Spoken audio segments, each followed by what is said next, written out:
In order to understand your caller, we want to quickly go over what happens to the human body when experiencing stress. Because stress is what we are trying to reduce to increase adaptive functioning. We must first understand why stress occurs so that we can effectively combat it. I first want you to ask, what is stress? Is it an emotion? Is it a reaction in the body? Why do we even feel stress? Take a quick moment to pause and consider what happens to your body when you are stressed. Do your palms sweat? Does your heart rate speed up? Do you have trouble concentrating on tasks or making decisions? All of these things are normal results of what's going on with our brains when forced to deal with stress. The bottom line is that what we typically call stress is a fear response to some kind of threat or danger. This can be a threat to us physically, but it can also be a threat to us emotionally, relationally, or even a threat to our belief systems. When we are stressed, we are scared, and our bodies get prepared to respond to the threat. Now let's dive into what is going on for our bodies as stressful information comes in and how our brain and body respond. Information enters the brain through our senses.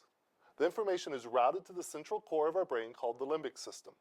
This part of the brain is charged with keeping us safe and alive. If the information indicates that you are in danger, it is routed down a single nerve pathway designed to trigger a set of responses to prepare for us to fight the threat, run away, flee the threat, or to freeze or faint to avoid the dangerous situation. At this point, the stress reaction begins to shut down the higher functioning parts of the brain. Stress basically hijacks our brain and keeps us from thinking very logically. The first part to shut down is the frontal lobe.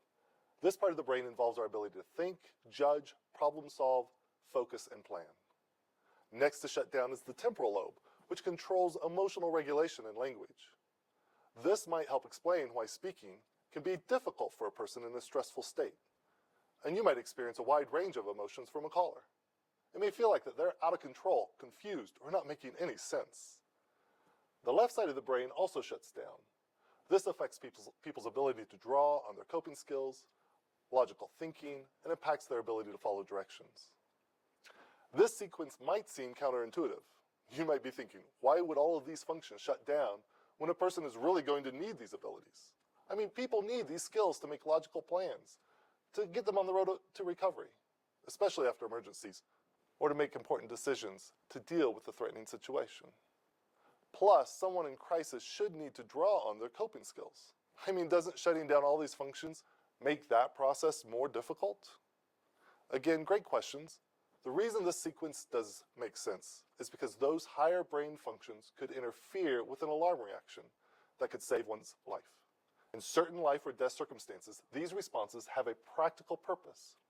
With fewer brain functions operating, the brain can quickly react and deal impulsively to save someone's life. As part of the stress response, people may react in ways that are shocking to them. They may now be emotionally distressed at behaving in a way that is foreign to them, or in a way that they are ashamed of. During response modes, people may respond in one of the following 4 ways. We call these the 4 Fs. People may respond in a fight, or in a flight, or in a freeze or a faint reaction. These reactions are hardwired in the brain and they are involuntary and they preserve and protect. What does this tell us about what's happening to the callers who you're dealing with who are in overwhelming stress? You can help them reduce their stress and in turn help them start thinking clear and make good decisions by being an active supportive listener, by helping them utilize their natural coping skills to relax, by connecting them to resources and helping them formulate an action plan. Most people recover from overwhelming stress without professional intervention. In fact, most people utilize naturally occurring resources such as family members, friends, and their faith community to integrate their traumatic experiences. You can support callers to mobilize these resources and in turn strengthen the resources of the community. Emotional distress isn't always as visible as a physical injury, but it can and does interfere with people's ability to cope with the event, and it can cause difficulties with your ability to do your job. It is our hope that this foundational understanding of the body's fear-stress response will assist you in better understanding a distressed caller's behavior, and also to be aware of your own behavior in stressful situations.